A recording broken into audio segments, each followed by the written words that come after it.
Hello my student, आप सभी को अपने चैनल एग्जाम पेरी में स्वागत है। आप लोग कैसे होंगे? अच्छे होंगे, मस्त होंगे, ज़बरदस्त होंगे। तो आज जो है हिस्ट्री का चैप्टर नंबर 2 से VVI आपको सब्जेक्टिव लेकर आ चुके हैं। चैप्टर नंबर 1 आपको समाप्त हो चुका है।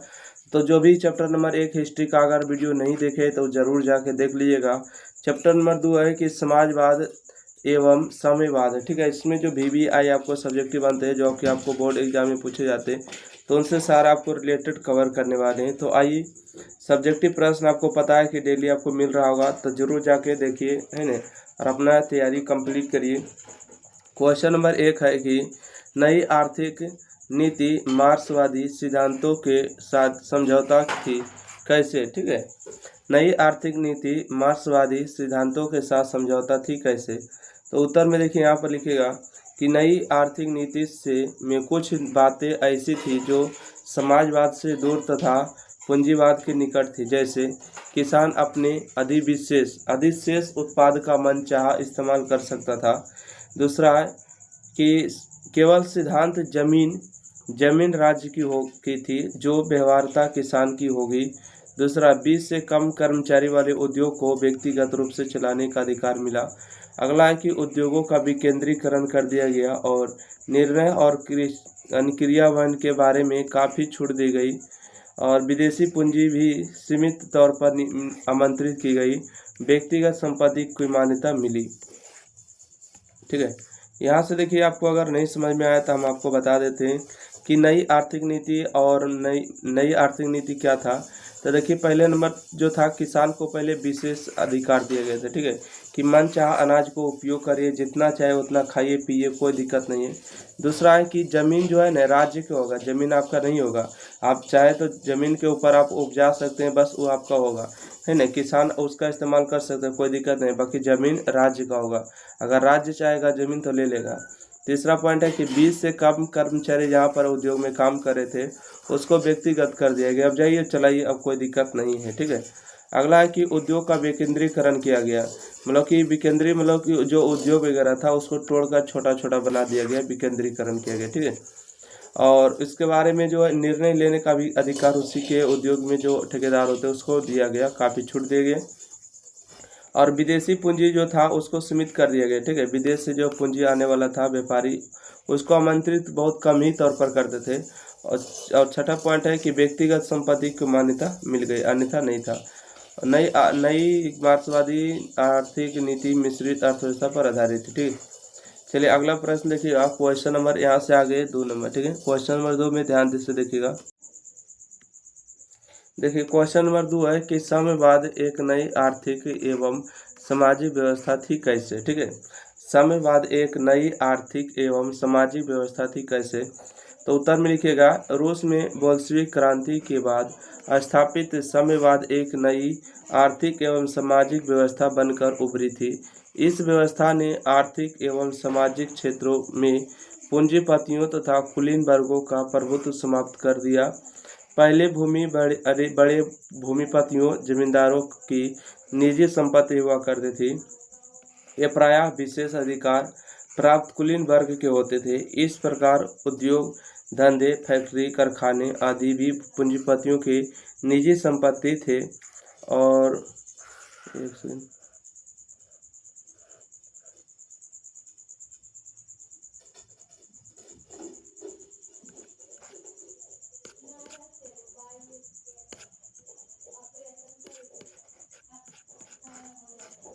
अच्छा हाँ, यहाँ पर आ गए थे ना,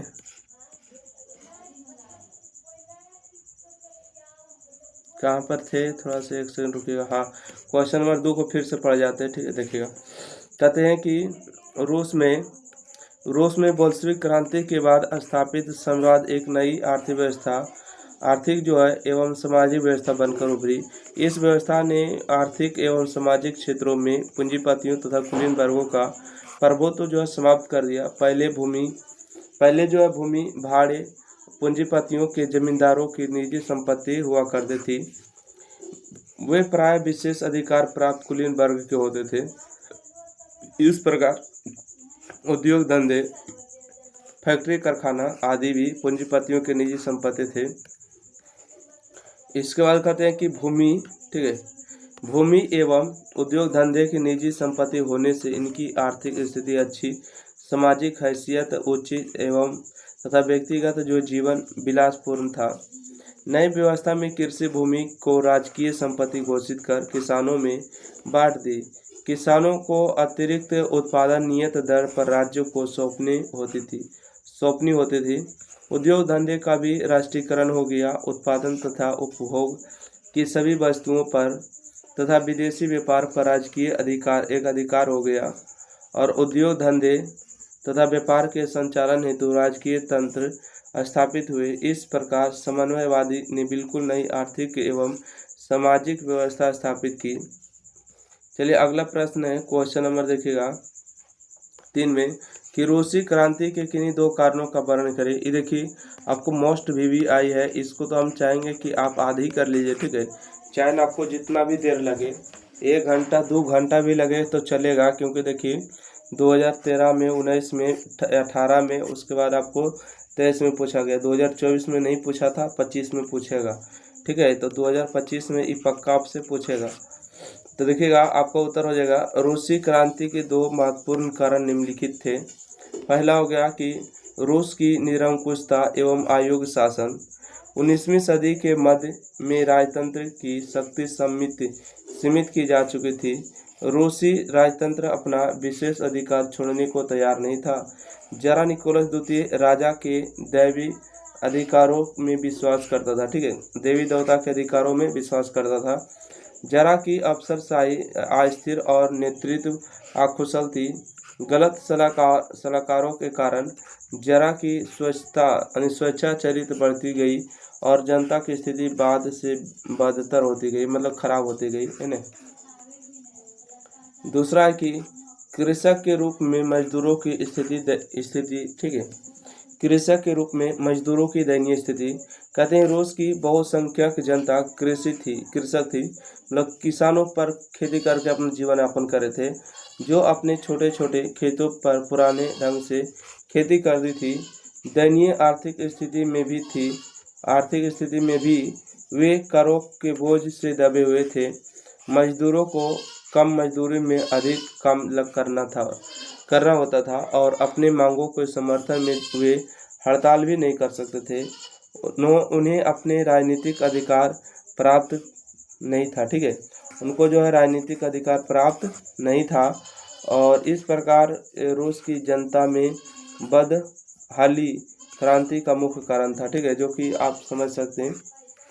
अगला प्रश्न है, क्वेश्चन नंबर देखिए 4 है। कहते हैं रूसीकरण की नीति क्रांति हेतु कहाँ तक उत्तरदायी थी, ठीक है। रूसीकरण की नीति क्रांति कहाँ तक उत्तरदायी थी, तो उत्तर में लिखिएगा रूस की जनता में आयुधी, पोल, फिन, उज्बेक, ततर, कथक, कजक, आर्मेनियन, रूसी आदि जातियों के लोग थे। इनकी भाषा, रस्म, रिवाज आदि भिन्न भिन्न थे। रूसी बहुसंख्यक होने से सर्वाधिक प्रभावशाली एवं शासक बन गए थे। जरा अलेक्जेंडर प्रथम के समय से ही रूसीकरण की नीति अपनाई गई। एक जर एक धर्म का नारा था तथा सभी पर रूसी भाषा, शिक्षा एवं संस्कृति थोपने का कुर्पित प्रयास भी जारी था। गैर रूसी जनता का दमन किया गया, संपत्ति जब्त की गई और अमानुषिक अत्याचार किए गए, ठीक है, जो हो सके उससे ज़्यादा अत्याचार किए गए। ऐसी स्थिति में जर के प्रति विद्रोह होना स्वाभाविक ही था। उन्होंने भी जर के विरोध आंदोलन में सक्रिय रूप से भाग लिया। रूस के अनेक कारणों में रूसीकरण की नीति भी एक महत्वपूर्ण कारण थी, किंतु यह पहले से उपलब्ध एक कारण थी, ना कि तत्कालिक कारण थी। इस तरह से जो है क्वेश्चन हमारा आपको 4 समाप्त होता है ना। उसके बाद देखिएगा खूनी रविवार क्या है, इसको जो है अगले क्लास में देखेंगे। जब तक के लिए वीडियो अच्छा लगे तो लाइक करें, शेयर करें, चैनल को सब्सक्राइब करें और आप लोग को जल्दी से बताइएगा कि कौन सा टॉपिक से आपको सब्जेक्टिव प्रश्न को दिया जाए। और मैथ का तो आपको सब लोग को पता होगा कि मैथ का आपको टारगेट बुक का सोल्यूशन डाल दिए गए अगर टारगेट बुक का ऑब्जेक्टिव नहीं पढ़े तो जाइए प्लेलिस्ट में चेक करिएगा, वीडियो होगा 40-50 को होगा, ठीक है, उसमें से आप चेक कर लीजिएगा। और एक वो मैराथन वीडियो कर करके होगा, ठीक है, एक चैप्टर का कंप्लीट वीडियो वहाँ से देख सकते हैं। तो वीडियो को लाइक करिए, शेयर करिए, चैनल सब्सक्राइब करिए। धन्यवाद।